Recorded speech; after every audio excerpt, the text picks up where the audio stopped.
Hello students, now today our topic is position vector and displacement vector in a plane for 11th class।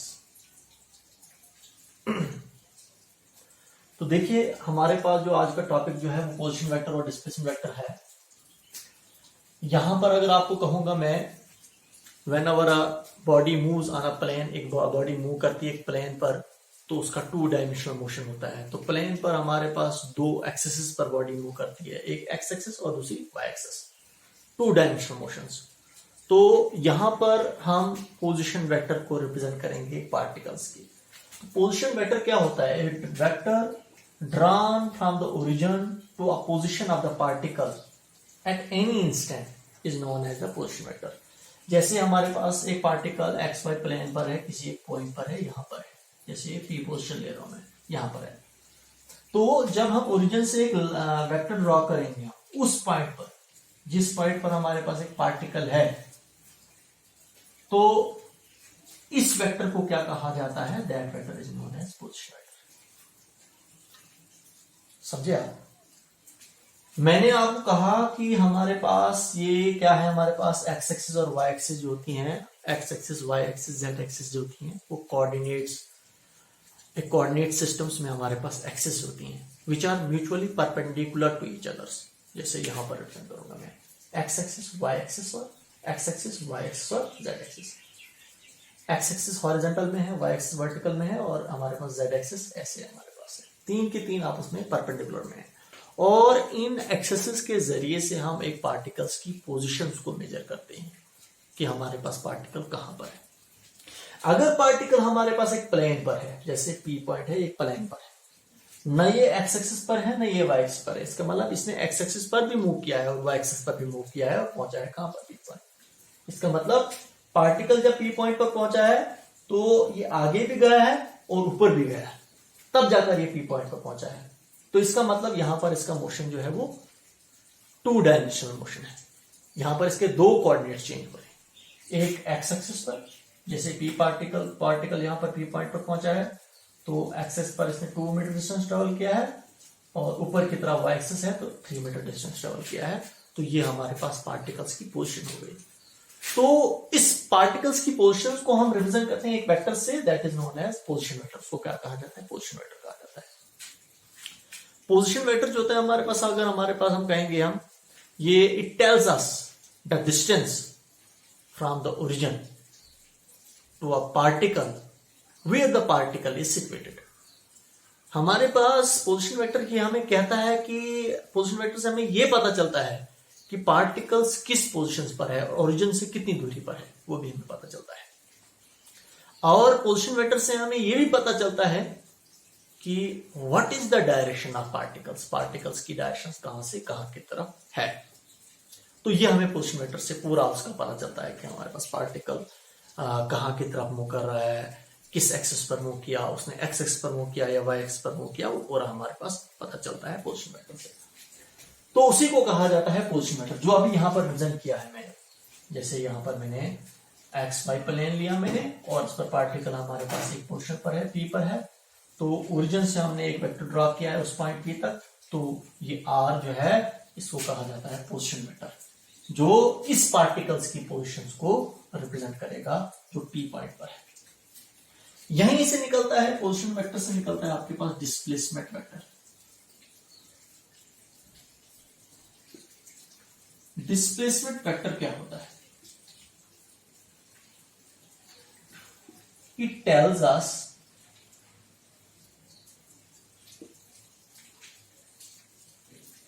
How much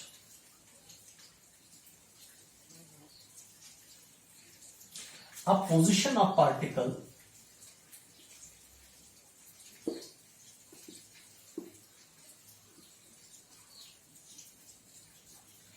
changes। ये हमें ये कहता है कि हमारे पास एक पार्टिकल्स की पोजीशंस कितनी चेंज होती है, हुई है in a given time interval, time interval.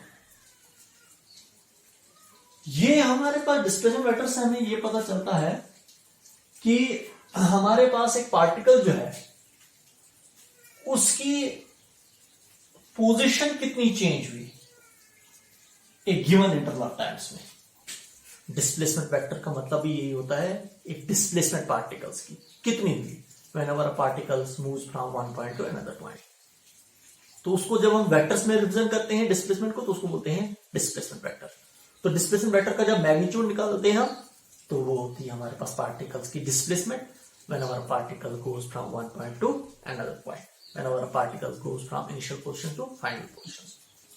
तो वही मैंने यहां पर एक गिवन इंटरवल ऑफ टाइम कहा, मैंने एक गिवन इंटरवल ऑफ टाइम्स में बॉडी की कितनी डिस्प्लेसमेंट हुई, बॉडी की कितनी पोजीशन चेंज हुई, वो हमें डिस्प्लेसमेंट से निकलता है, डिस्प्लेसमेंट वेक्टर से हम निकालेंगे। अब देखिए यहीं पर हम रिप्रेजेंट करेंगे हम डिस्प्लेसमेंट वेक्टर को। जैसे हमारे पास ये वेक्टर ही था, हमारे पास पोजीशन वेक्टर जिसको हमने आर से रिप्रेजेंट किया था। अब मैं कहूंगा कि ये ओ ए आपके पास एक वेक्टर है, इसको मैं R1 से रिप्रेजेंट करूंगा। मैं ये ए पोजीशन, पार्टिकल पहले कहां पर था, ए पर था। अब पार्टिकल ए से डिस्प्लेस हुआ और कहां पर पहुंचा, बी पर पहुंचा। ये हो गया डिस्प्लेसमेंट वेक्टर, इसको हम डेल्टा आर से रिप्रेजेंट करेंगे। जब बी पर पहुंचा तो इसकी पोजीशंस क्या है ओरिजिन से, दैट इज R2। ये इसका पोजीशन वेक्टर हो गया बी पॉइंट। ए पॉइंट पर इसका पोजीशन वेक्टर आर था, R1 था, बी पॉइंट पर इसका पोजीशन वेक्टर R2 हो गया। डिस्प्लेसमेंट वेक्टर इसका बना ए बी आपका डिस्प्लेसमेंट वेक्टर हुआ। तो डिस्प्लेसमेंट वेक्टर से हमें यह मालूम हुआ कि पार्टिकल्स ने कितनी पोजीशन चेंज की एक गिवन इंटरवल ऑफ टाइम्स में। जैसे कितनी पोजीशन चेंज की, ए से बी तक जो पोजीशन उसने चेंज की, कितनी चेंज की, 2 मीटर चेंज की, 3 मीटर चेंज की, उसी को कहा जाता है पोजीशन वेक्टर। तो कितनी चेंज की, ए बी चेंज की, उसको हम डेल्टा आर से रिप्रेजेंट करते हैं एक गिवन इंटरवल ऑफ टाइम से। जैसे ए से बी बॉडी गई, अगर 2 सेकंड्स में गई तो ये डी आर डेल्टा आर हुआ इसका डिस्प्लेसमेंट वेक्टर। यहां पर 3 वेक्टर रिप्रेजेंट किए। देखिए हमारे पास ये हेड है, वेक्टर को रिप्रेजेंट करते हैं ना कि इसकी टेल हुई, ये हेड, ये टेल, ये हेड, ये टेल, ये हेड। तो यहां पर हम अभी निकालेंगे डिस्प्लेसमेंट वेक्टर किसके इक्वल होता है। तो डिस्प्लेसमेंट वेक्टर जब हम निकालेंगे ये किसके इक्वल होता है, तो यहां पर अभी मैं कहूंगा आपको कि हमारे पास कैसे हम निकालेंगे, हम अप्लाई करेंगे, हम apply triangle law of vector addition. ये आपको मैंने पढ़ाना है। Triangle law of vector addition क्या होता है, हम वेक्टर्स को ऐड कर सकते हैं बाय दिस लॉ। जब हमारे पास फिजिकल क्वांटिटीज होंगी, सेम फिजिकल क्वांटिटीज होंगी, वेक्टर क्वांटिटीज हमारे पास हैं, तो उनको जब ऐड करोगे आप, तो किस लॉ के जरिए से आप उनको ऐड करोगे, आप उसको बोलते हैं वेक्टर लॉ ऑफ एडिशन। क्या बोलते हैं उसको, वेक्टर लॉ ऑफ एडिशन हम उसको बोलते हैं। तो वो वेक्टर लॉ ऑफ एडिशन क्या होता है, वो कहता है कि यहां पर देखिए हमारे पास ओ ए बी आपके पास एक ट्राइंगल बन रही है। वेक्टर लॉ ऑफ एडिशन हमें ये कहता है कि अगर दो साइडें, अगर ट्राइंगल्स की दो साइडें दो वेक्टर्स को रिप्रेजेंट करती हैं सेम ऑर्डर्स में, then the third side will be the resultant of these two vectors. देखिए 2 vectors O A and A B, they are in same order. Same order कैसे हुआ, देखिए इस वेक्टर का ओ बी वेक्टर का head और A B vector का tail मिल रहा है, हेड और टेल मिल रहे हैं, they are in same order. ये ट्राइंगल्स की 2 साइड होगी। यहां पर हेड और हेड मिल रहा है, इसका मतलब जो जब हेड और हेड मिलते हैं तो ओ बी अब रिजल्टेंट होगा, ओ बी रिजल्टेंट होगा। तो इसका मतलब R1 plus delta R will be equal to R2। यह हमें triangle law of vector addition कहता है कि थर्ड साइड जो होगी इन 2 साइड्स के सम के इक्वल होगी। तो हमारे पास क्या होगा, R1 plus delta R2 is equal to किसके इक्वल होगा, delta R is equal to R2।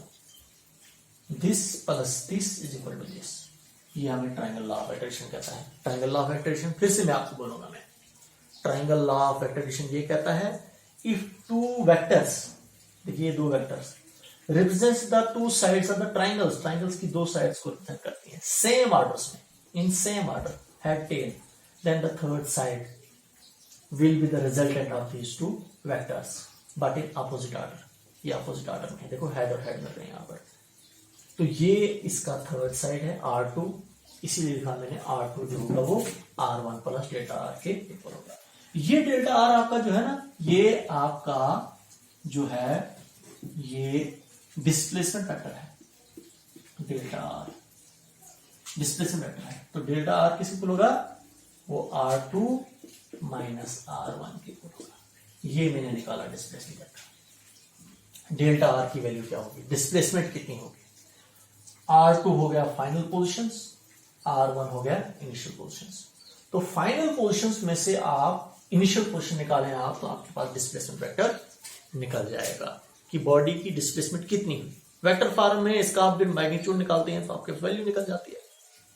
तो ये मैंने निकाला, इसका डिस्प्लेसमेंट वेक्टर निकाला मैंने इसका। अब देखो, इसको अगर आप अच्छे तरीके से समझना चाहोगे आप, तो हम इसी पर एक न्यूमेरिकल टाइप बनाएंगे। देखिए यहां पर मैं आपको कहूंगा, मैं अगर हमारे पास मैं कहूंगा पार्टिकल पहले ए पोजीशंस पर था, तो इसकी पोजीशंस, इसके कोऑर्डिनेट्स क्या होंगे 2 और 3। पार्टिकल डिस्प्लेस हुआ, पहुंचा कहां पर, बी पोजीशन पर पहुंचा, तो इसके कोऑर्डिनेट्स चेंज हो गए, कितने हुए, दैट इज 6 and 4।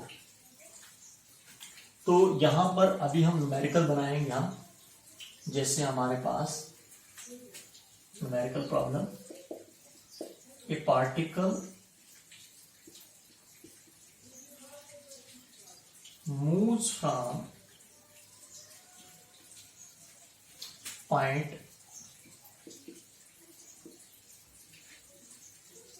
A, जिसके कोऑर्डिनेट्स क्या है 2 और 3 है, टू अ पॉइंट B जिसके कोऑर्डिनेट्स क्या है 6 और 4 है, in a time 2 second. What is displacement vector? Displacement vector क्या होगी, यही कह रहा हमें कि एक पार्टिकल जब ए पोजीशन पर था, उसके कोऑर्डिनेट 2 और 3 हैं, वहां से डिस्प्लेस हुआ, पहुंचा कहां पर, बी पोजीशन पर, उसके कोऑर्डिनेट 6 और 4 है। तो बोलिए इसकी डिस्प्लेसमेंट वेक्टर क्या होगा। डिस्प्लेसमेंट वेक्टर का मतलब हुआ इसकी डिस्प्लेसमेंट कितनी होगी। तो हमें पता है, सबसे पहले हम जब हमारे पास पार्टिकल ए पोजीशन पर था, इसके पोजीशन वेक्टर को हम R1 से रिप्रेजेंट करेंगे हम। तो सबसे पहले एट पॉइंट ए ले लें आप, जहां पर कोऑर्डिनेट्स कितने हैं 2 और 3 हैं। तो पोजीशन वेक्टर क्या बनेगा, पोजीशन वेक्टर